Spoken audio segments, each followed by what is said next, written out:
Come in.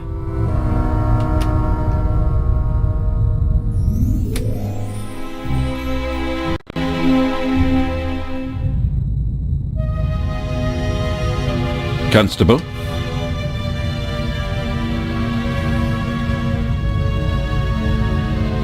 I found feathers in the Baroness's cabin. Really? Yes, they were in a vase next to the door. I hope this is leading up to some information that justifies this interruption. Some of the feathers are singed. Show me. Well, you may have something here. I think that someone fired a shot through a pillow or something like that, and the muzzle flash scorched the down. Yes, possible. Try to find the pillow and we'll take it from there. I'll be in touch if I uncover more clues. Very well.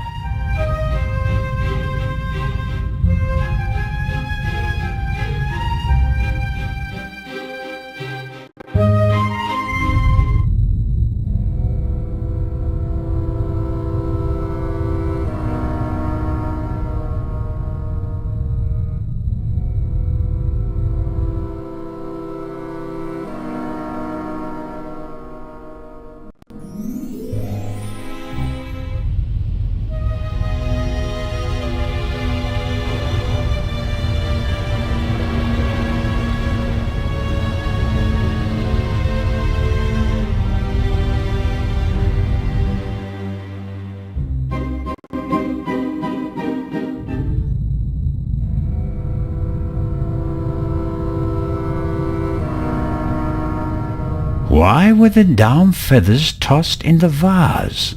Or is there anything else in there?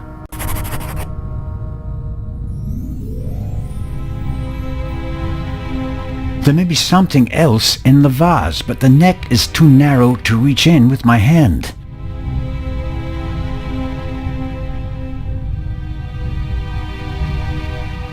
Could work. There's something in there. Ah.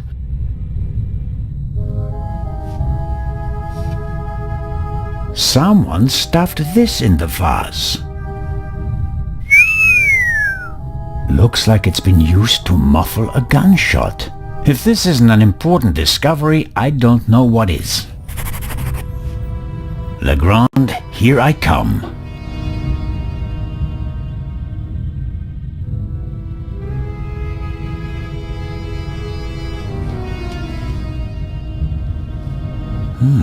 A tape recorder. Must go with the built-in speakers. Probably part of the cabin's furnishings.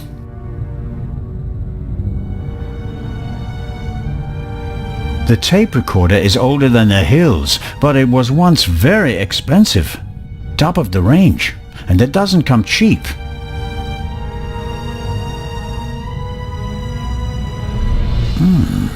Strange. There's only one reel. And it's the wrong one. No sign of the original reel. A reel made by Zeibling. I know the brand. Zeibling's tapes can be overwritten many times without losing quality. They're used in offices so that executives can record messages for the secretaries on the same tape over and over again. But they're not good for much else. They're robust, but they don't offer much in terms of sound quality.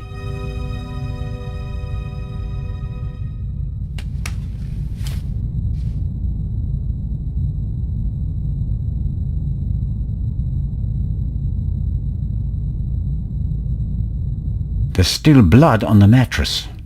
The sheet and the blanket have already been removed. To analyze them, I suppose.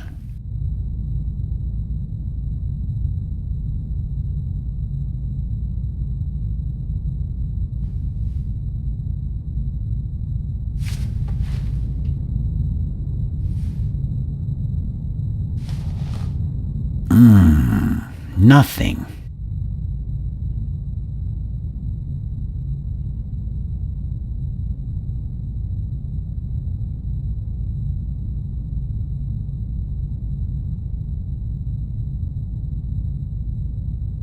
portholes face the side deck. If someone climbed out of the cabin through a porthole, Legrand and I would have seen them. The portholes are locked. One cannot open or close them from outside. It's the same problem as with the door.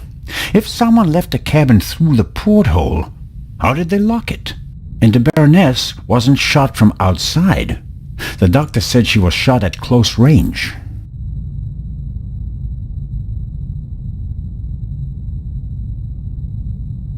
Apparently, the Baroness didn't have time to unpack her bags.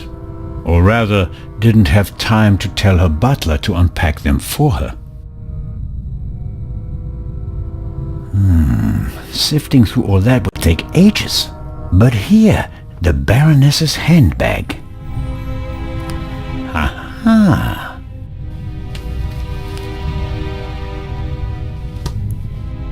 A small leather-bound book. 1964 is engraved on it. This must be the Baroness's diary.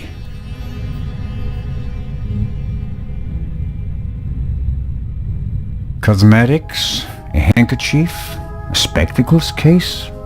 Nothing special.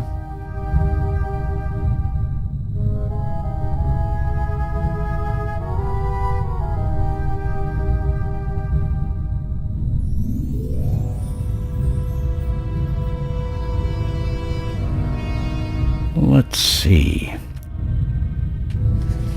Yes, it's a diary, all right. Difficult to read. No entry from yesterday. A brief, sober description of what she's done recently. Met Morris, arranged benefit concert for renovation of Louvre Southeastern Wing, Times photo shoot for Eye of Sphinx, BM, poor excuse for photographer, too fidgety, and so on.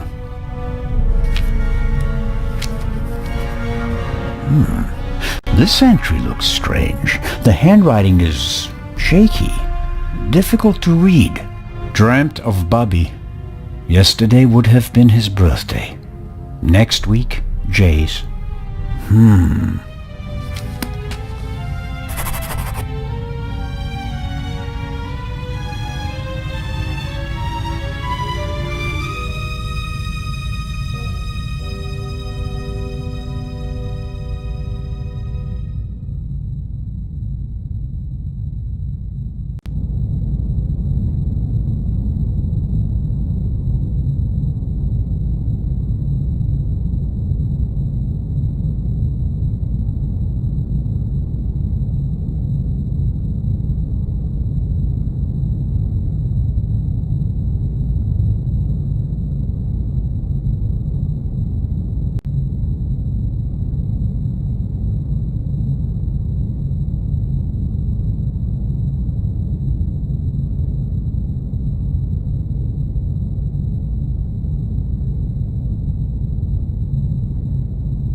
The Seibling brand reel from the Baroness's cabin.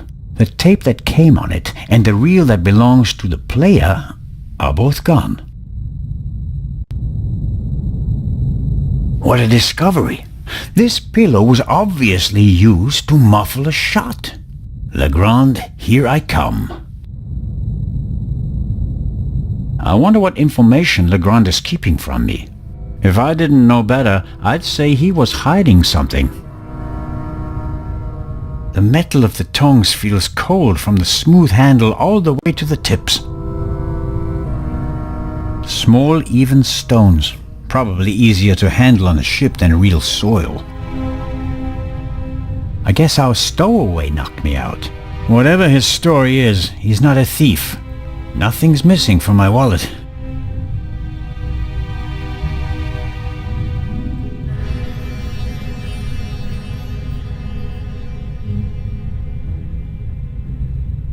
The blood spot is the only sign that someone committed a crime in here. Somehow, That's odd. The blood is so red. Shouldn't it gradually darken in the air? Turn brown?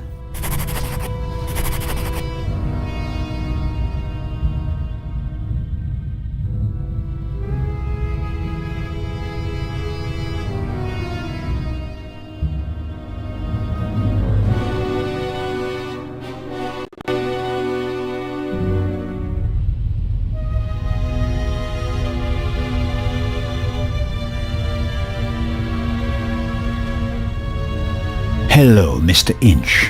Oh, Constable, hello. You look the worse for wear. It must be terrible for you. Quite terrible. No one will hire me now. Excuse me? My mistress was murdered.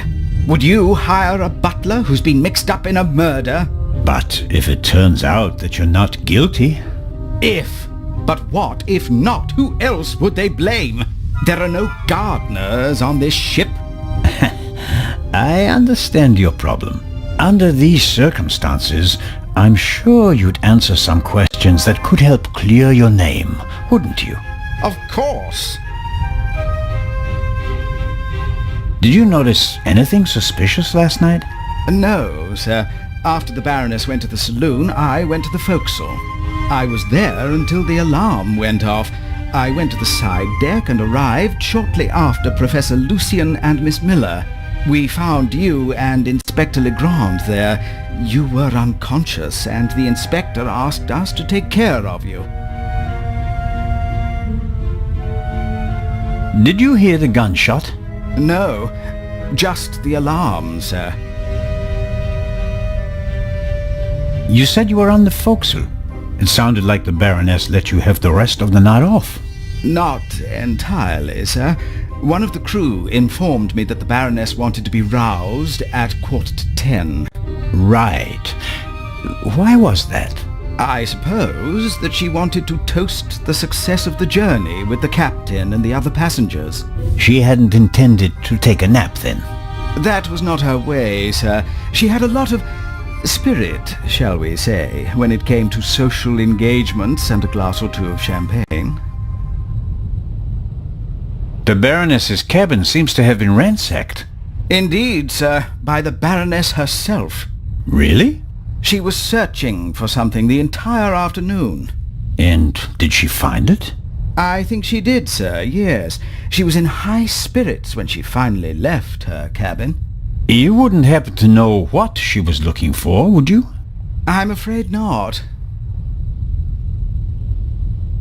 Would you describe the Baroness as orderly? Well, she always had a lot of responsibilities, sir. That doesn't answer my question. She used to take a lot of luggage on journeys, and I helped her keep track of it as best I could. She was always very angry when she couldn't find something. What about the photos and the documents I saw in her cabin? I really don't know. They were out of bounds to me, sir. Memories from the war, I'd say. They meant a lot to her. The Baroness seemed to be pretty drunk the last time I saw her. Is that so? Does that surprise you? Did the Baroness not drink? Oh, yes, she drank. It was no secret. I understand. How serious was her habit? Serious enough, sir. Was she under any medical supervision? Certainly not, sir. She adamantly refused to see a doctor. Like so many elderly women, she had a distinct aversion to hospitals and the like. How long had you worked for the Baroness? 6 months, sir. Only 6 months? I always thought that butlers stayed with their employers for decades. Those decades have to start at some point, Constable. Her former butler wasn't able to fulfill his duties any longer. Gout, sir. I understand. I took on his duties and hoped for a secure position for the next 20 years. May I ask what happened to your arm? A souvenir from the war, sir. Doesn't it hinder your work? Yes, sir, obviously. I didn't mean to offend you. The Baroness had a soft spot for disabled veterans. I think she'd been through a lot herself. I think that's all for now. Please, sir, find the murderer. You have to clear me of all suspicion.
A singed pillowcase is proof that there must have been a second gunshot.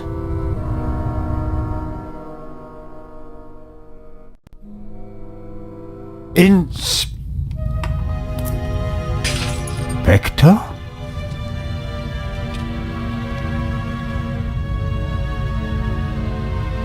Can't you knock? I didn't realize. I'm not getting anywhere.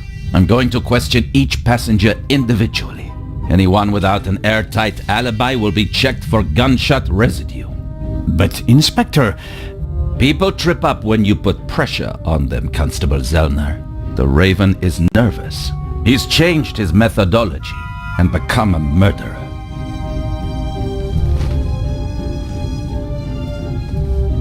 I'll see it in his eyes. After you. But, Inspector Legrand...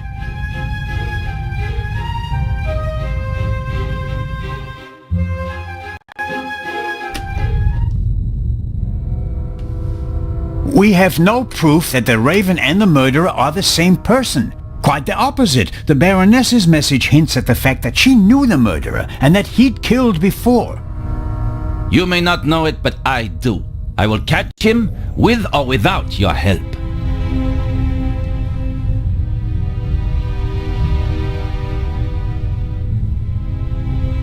I don't believe it. What's gotten into him? Ah, well, it makes no sense to tell him about my theories if his opinion is already set. I need evidence. Or better yet, the murderer. I also need his lab if I'm going to get anywhere. I need to get in there somehow. And I really need to talk to the stowaway. He may have information, and the inspector will just ignore him since he's too young to be the Raven.